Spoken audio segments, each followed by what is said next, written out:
Brian Ortega was supposed to fight Aljamain Sterling at 145 pounds, but because he's fat and doesn't respect us, he showed up heavy, and they had to move that fight to a 153-pound catchweight.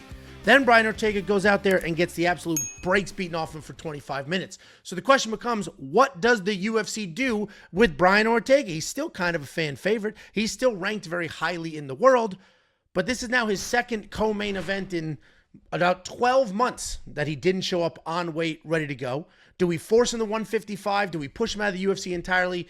Joshua, first of all, what did you think about his performance?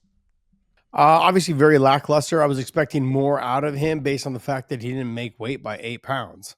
And normally when you don't make weight by 8 pounds, that you have a little bit of extra energy. But we've had this conversation multiple times about how fighters don't even seem like they tried. He looked like death's door walking out there. You see the fighters that are like, oh, I missed it by 8, but you know what? Screw it. They gave up, the day before. Yeah. They didn't even bother. They just said, hey, a la like Hamzat Nate Diaz situation, right? You just didn't even really seem like you tried. This situation, I know, Hamzat hater, get it. But in this situation, you could see Brian Ortega show up to the scale and step on the scale, and he just looked like he was on death's door. Like he looked like he was about to die. So the fact that he barely made 155 by 2 pounds, 3 pounds with the pound allowance, it lets you know that he shouldn't be at 45 anymore. I mean, it's kind of a no-brainer, right? I was more concerned about how the UFC even allowed him to fight still. Like, you have the ambulance come. Once the ambulance comes, it should be a no-brainer that your fighter is not fighting. It's confirmed he went to the hospital and all that? Or was that just a rumor that had legs? No, I saw the ambulance there, and I think they saw him at the ambulance. I don't know if he went to the hospital. Yeah, because there were rumors he went to the hospital. If that's the case and then they let him fight, that's obscene. Mm-hmm. That's a major problem. But I think that was just a rumor by an overly aggressive Twitter guy trying to get some breaking news and clout, because I doubt he made it to the actual hospital. But he obviously didn't make weight, so they went ahead and they made it a catch weight, and then it gave Aljo a little bit of a heads up as well, because it's not as if Aljo stepped on the scale at 145 and then Ortega didn't make weight. They knew ahead of time, he's not making weight, let's bump this to a catch weight. Oh, I thought Aljo had stepped on the scale in the morning. Aljo weighed 145 pounds. Or sorry, 153 pounds. No, but he didn't check his weight in the morning, was already at weight, and then are you sure? Oh, and then he put it back on here. Yeah, then he put it back on. I mean, I thought from what I understood is that Brian Ortega tried to step on the scale. They knew he was overweight, but I think that Aljo was I thought Aljo had made the weight and then kind of put his weight back on. And they had to agree to the catch weight, otherwise the fight wouldn't happen. They definitely agreed to. There may have been an unofficial weigh-in, but the actual official letter of the law weigh-in, Aljo weighed 153 pounds. So what they may have done is Aljo did the check scale and he was good. Brian Ortega was not good on the check scale, and then they did it. But it was definitely, nobody stepped on an official scale overweight. Let's put it that way. And Aljo did not step on an official scale at 146 pounds. The official weigh-in was 153. Wow. Okay. But to your point, they might have sorted it out 20 minutes before weigh-ins. Yeah. And not, yeah. So Aljo may have fully cut all the weight and then was able to drink. And if he was able to get right to 153 and then still step on the scale, it lets you know that he had time. Because I imagine it was a few hours. Yeah. Because even if he was say, hey, you couldn't put 7 pounds on in 20, 30 minutes. Yeah, I assume it was a few hours of heads up. Yeah, it doesn't happen that way. Yeah. So, I'd weigh in at 55. It would take me most of the night to get back up to like 156, 165, 166, somewhere in there. And then even the next day I'd wake up 63, and then I'd eat more, and throughout the day you keep the weight on. So what do you do? If you're the UFC, what do? You have a guy he's got name notoriety. Brian Ortega has some fans. He's typically entertaining. That wasn't a very exciting fight, but he's typically entertaining. Do you cut him? Because of it is wildly disrespectful to not make weight, to miss weight by that much. It's disrespectful to the fans, to the promotion, to your opponent. It's like you don't accidentally weigh 7 pounds too much. Yeah, but look, the UFC has precedent. They did it with Hamzat. 8 pounds over, no problem. Title shot next. Gotcha. Yeah. And then Brian Battle, you're 4 pounds over. Yep. Go to he's boxing now. What the hell? Yeah, dirty boxing. Dirty boxing. Yeah, go to dirty boxing. Yeah, it's. Look, I said this in an X tweet or whatever you want to call it. He literally, like, it really comes down to your marketability. The UFC it's a dollars and cents situation. Okay, if you are giving me problems, if you can't make weight, fight hard, and show up on time to all the events that we schedule for you, that's a huge deal. Don't people think? Because I saw a bunch of people comment going, what do you mean by show up on time? That means at weigh-ins, show up on time. The commission will find you. As a promoter, you're making my life difficult. The production team, the fighter ops pro, all of them are having to chase you around and try and find you before weigh-ins. It makes their lives difficult. They're calling Dana. Dana's like, this happened all the time in Bellator. And it happened in Strikeforce. It happened. That's why you have a fighter ops team. It's a team of people that literally just follow fighters around and know exactly where they're at 24/7. Yeah. Where's he at? Oh, I'm at the Mirage. Where's he at? Oh, I'm at the Bellagio. Oh, where's he at? Like, I'm at the pool. They're always making sure they know where the fighters are at. So if something happens, you need to call a last minute meeting, or, hey, I saw that dude eating chicken strips and drinking beer the day before, and he's 22 pounds over. Okay, maybe we should send somebody down there to say, hey, get your ass on the scale. Let's see where you're at. Put the fucking chicken strips down. This is one of those situations where you have to know where your marketability is. Brian Battle, I like Brian Battle. I thought he was great on the mic in Paris. Calling him out, being like, I like that. But then you got to make the weight, and making the weight it depends on what your marketability is. How many people love you? How many fans you have? How many people tune in to watch you fight? They'll let you know. Brian Battle was on the prelims of the prelims, for this card. He wasn't on the main card. He's been fighting better, having entertaining fights. Still no love. So that being said, he's either difficult to deal with, obviously had a tendency not to make weight, and maybe in conversations or in interviews, they didn't like what he had to say. Just straight up not doing the things that you need to build your brand, which brings in more viewership. Yeah. Okay? That's quite the opposite for Khamzat Chimaev. That's quite the opposite for Brian Ortega. Brian Ortega is loved in that Southern California area, Hispanic, crystal, or whatever, the greenish blue eyes, whatever you want to call it. He's got that look. Dated Tracy Cortez, dated some other model. Oh, Brian Ortega. Yeah, Brian Ortega. Who did I say? Battle. Oh, so Brian Ortega. That's what I was like, blue eyes. No. So you know what I mean? Like he's got this look to him that's marketable. He's been in some slobber knockers. He's knocked out some legends. You know what I mean? Like he's got something you can build on and still build back up. It's up to Brian though. I know that Trace Cortez came out with some cryptic message on her Instagram, basically saying like some people just don't know how to get out of their own way. It's nobody else's fault but yours. That kind of thing. Just it seemed kind of odd that she dropped it. Yeah. But it's always somebody else's fault. All that stuff. It's very true. Fighters have a tendency to blame everybody else. But in this situation, you look at the marketability. I think you obviously have no choice but to put him at 55. He cannot make 45 anymore. He's complained about 45 for the longest period of time. He's struggled with 45 before. He looks like death stepping on the scale at 45. He needs to go to 55. The problem with 55 is you look at him, he has a very soft body. He's not built like a Islam or Ilia Topuria. He's not physically like built and stacked. And you can tell he's not a very strong, like physically strong person. He's tall, long, lanky and he uses his leverage very well. Good grappling. His boxing is pretty good. It's not great. We're not talking Floyd Mayweather, but it's good. You're going to keep him and you're going to give him a shot at 55.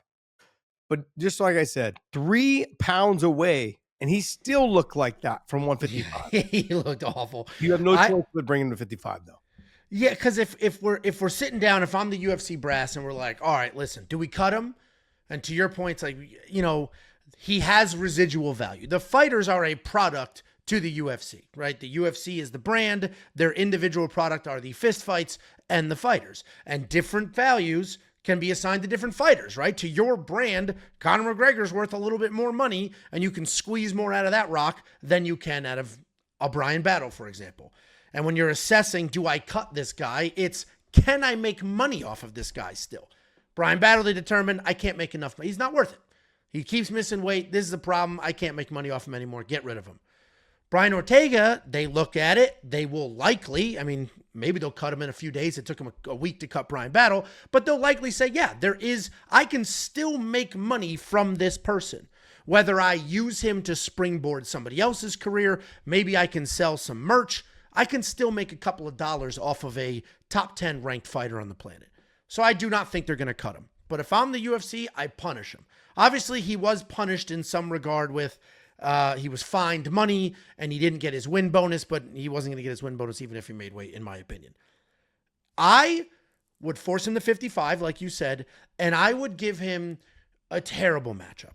I would give him somebody that can beat the hell out of him that isn't a big name and be like, you know what? We're officially done spending our money to make you somebody because you have decided we don't deserve the basic respect of showing up on weight. So now I'm going to use you to springboard all of these other people's careers, and I'll just give him young killers at 55. Interesting. I would give him an opportunity to prove himself at 55. I would say, hey, let me give you a Moicano. Let me give you a Gamrot. Let me give you someone who might feed into what Gamrot runs through him, but yeah, Moicano's a decent matchup. Gamrot could put his neck in the wrong spot, end up choked. You know what I mean? Like I'm giving him an opportunity. I'm not saying it's going to be easy fight. None of these fucking fights are easy at 145 or 155. So, it'd be different if he was at a, 205 or heavyweight. Yeah. I'd be like, give him whoever. Like, it's like they're all it's a revolving door. Yeah. But look, there's guys in here. I mean, like I honestly give him a Michael Chandler. Give him somebody who like he might actually win that fight. That's my point, though. Is that, look, give him an opportunity to prove himself at 55. If he misses weight there, then fuck it, right? And I don't think he would. There's that, and then you have an opportunity to say, like, look, see, maybe cutting weight. We've been going through this process for the last 2 or 3 years, maybe even longer than that. Fighters are having better performances when they go up in weight. Yeah, look at Aljo. Aljo just went up in weight and then beat the brakes off of Brian Ortega. Had a wildly competitive fight with the true next title challenger in Movsar Evloev, and he beat the brakes off Calvin Kattar. That one's not really hard to do, but yeah. I look at this where he's at right now. He's marketable. He's got a good look to him. He hits the Mexican market or Spanish market, Mexican market, whatever you want to call it. He hits that market, and he's in that SoCal area. It's a no-brainer. You got to bring him along. Speak Spanish fluently. Like those are all things that help your brand continue to grow in this market. And so I'm sorry, you're not getting rid of him. You're just not getting rid of him. Give him an opportunity to prove himself at 55. None of those fights are easy. Doesn't matter if he had the best camp. Doesn't matter if he had the best weight cut. He still may get the brakes beat off of him.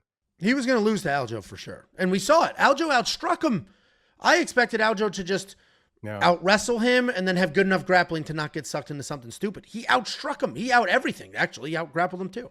Yeah, but how much of it was because he tried to kill himself to get to 55? And I'm not taking anything away from Aljo. I thought the jab was on point. I thought the grappling exchanges when he was on spinning back elbow. Yeah, spinning back elbow.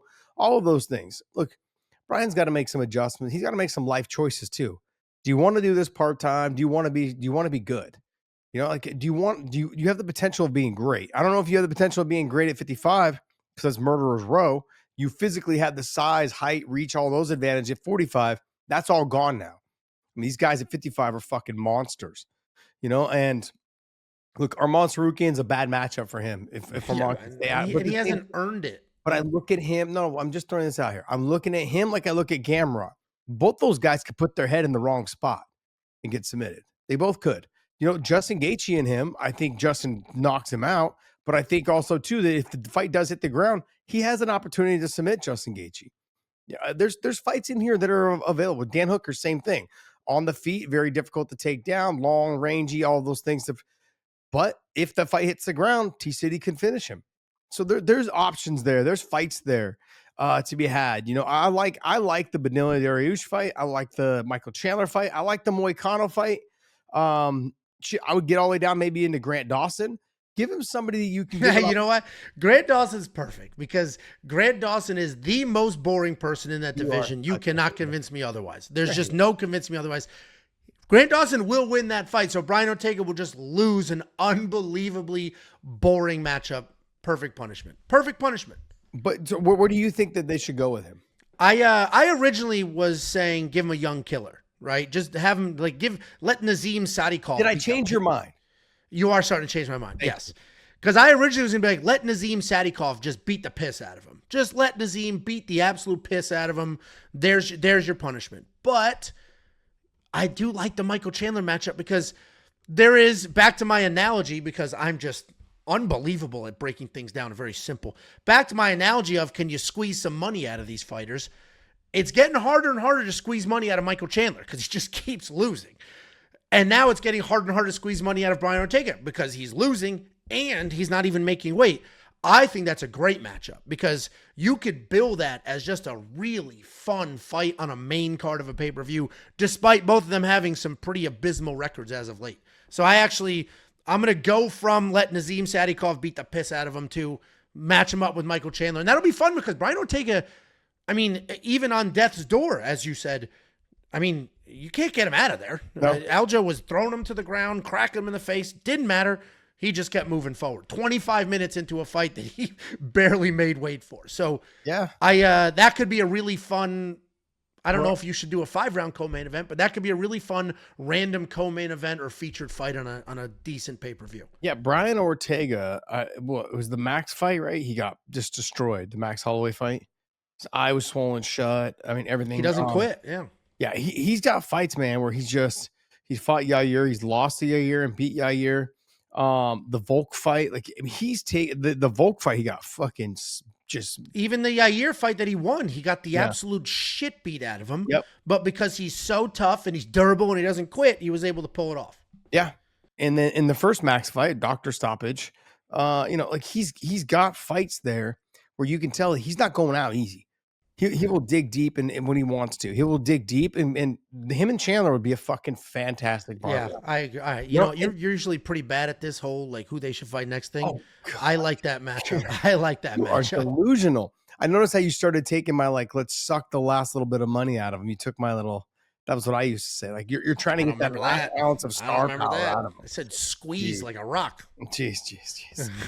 Always stealing my ideas. See, casuals always taking credit for what I can. Yeah, okay. I get it though. Did you even wake up early to watch those fights? Yes, Mr. I did. Casual? I filmed. Oh, I filmed at 8 a.m. We got done. Our show dropped midday yesterday because that wasn't the question. Did you wake up at 2 o'clock in the morning to watch those fights? I missed the first 2 prelims. So did I. I woke up at like 3:30 to take a piss, and then I was like, well, I'm up. So but I went back and watched the first 2 prelims because I saw highlights of it. They were fucking fantastic, like slobber knocker fights. The first 2, so I went back and watched them. But yeah, I saw the whole card. I was the third fight and fourth fight. I was a little like this, trying to watch from bed, and then I finally just got up and made coffee. I'm like, get up! I was just gonna fall asleep and miss the whole thing. And we had already scheduled to film the Wayne In podcast. We already scheduled to film it as soon as the fights ended. Yeah, and I was like, if I don't fucking make it, John's gonna be like, I fucking stayed up all night. I was like, I'm not trying to hear this shit. Like, no. Oh, that's how fights start amongst bands. Yeah. That start time is going to be your Yoko Ono. Yeah, right. I do think the UFC will obviously keep him around. I don't think we're going to get a random midweek announcement that Brian Ortega has been cut. If he does randomly get cut, it will be interesting to see what the market value is on a Brian Ortega, on a guy who hasn't been winning recently, who has not been making weight. Like, it'll be very interesting to see what his market value is. Because, like, Brian Battle went to Dirty Boxing. And is he fighting in this Dirty Boxing, like 4 days from now, Dirty Boxing? I'm not sure. I didn't because there's one like this weekend. So, and he's in he's in shape. 185 pound shape. yeah. All he's got to do is box. He doesn't have to wrestle and grapple and do any of that shit. And then he went to Dirty Boxing, and then there's obviously other MMA promotions like PFL. Going to a Dirty Boxing to do a one-off and have an exciting fight, some bare knuckle here and there, you could probably bounce around, have a fight or two, make your way back to the UFC. Once you full-blown commit to like the PFL, it is much harder to loop back around. Like, those are very different contracts, and it's a different environment. I don't know what the market value on a Brian Ortega would be. Do you think he would get cut by the UFC and then PFL would pay him hundreds of thousands of dollars, or like? They would pay him hundreds of thousands of dollars. Probably, I don't think they'd pay him what he's making now, though. I think it'd be close. But I mean, What do you think he makes now? Yeah, I think he probably makes around 350 to 400,000 a fight, somewhere in there. But I also think, look, if you're once again, the business side of all this, people don't seem to understand. Oh, PFL would be stupid not to pick him up. You're right. But they also, too, would be stupid to overpay for him, knowing that there's nowhere else for him to go. Go ahead and go to literally, yeah. You know, like when there's only this was the problem that Big John and I beat with a fucking dead horse with a stick with was, look, whether you hated or liked Bellator or not, whether you hated or liked Strikeforce, once there's less promotions, fighters have less negotiation rights. If you get cut from one, good luck negotiating with them. You know how many times Strikeforce fighters said that they wanted to leave and go to the UFC, and Coker got wind of it, and he said, all right, well then go ahead and go. And he let him go. Once that promoter lets you go, the UFC's like, you have no bargaining rights now. Like, here's your 10 and 10 deal. Yeah. You got when they released you, we knew they didn't want you anymore. So we don't have to pay you shit. Fighters don't think like that. They just keep running their mouths, thinking that like, oh, if I'm going to leave, I'm going to go do this. UFC wants me. Yeah, they want you, but now they're going to get you at a bargain price because you put your foot in your mouth. Yeah. So, and now with only two options, like before when you had Bellator, you had Dream, you had whatever it was, right? You had other options. Now, sure, the Asian market was definitely like Japan and Asia, but trying to get over there was difficult regardless because you had to have some sort of brand already built up. With Bellator, you could go anytime. And if there was a market there and Scott and Coker liked you or Rich or Kogan liked you and said, hey, we can do something with him, we'll just take it this angle, then they would pay you, take care of you. But PFL, you know, there was a moment there where PFL was interested in me, or actually it was World Series of Fighting at the time. And it made sense to go to Bellator because Coker was my promoter with Strikeforce. And I didn't even really consider it, even though the number was equal, if not like a little bit more. But I also knew that my matchups over here were different than my matchups over there. Like people that I had never seen fighting World Series of Fighting, they were all tough from fucking Russia, or fight guys that I've seen fight and watch come up. And I was like, dude, I've seen these guys fight for a long time. I've got more footage on them, and I can actually break down how I should fight them. So obviously the money was there, and I went there. So regardless, I think fighters, Brian Ortega, if he does get cut, is going to be losing his negotiation rights pretty much with the PFL. There's only ONE FC and PFL. Those are the only two options. Yeah, ONE FC is not paying anybody. They're cutting guys that are costing them $200,000. Yeah, their numbers came out. They lost like $100 million in 2 years. That's a lot less than they've lost in the previous year. So they're losing like $220 million a year. It is crazy. So it is crazy. Wild, right? They've been in business for 9 years. They've lost like almost $750 million. $750 million. Crazy. There's only two models. This is a different topic for a different video, but there are only two models that work in MMA, and it's proven. It's either you're the UFC or you got to sell tickets with regional guys. Those are the only ways to make money in this sport.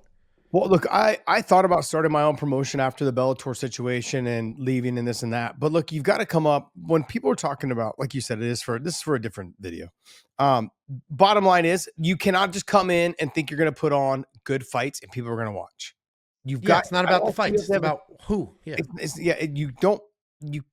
not about having a gimmick, but it's about doing something slightly different than what the PFL is doing and what the UFC is doing. And that's a very difficult thing to do in fighting because there's only so many ways you can go with it.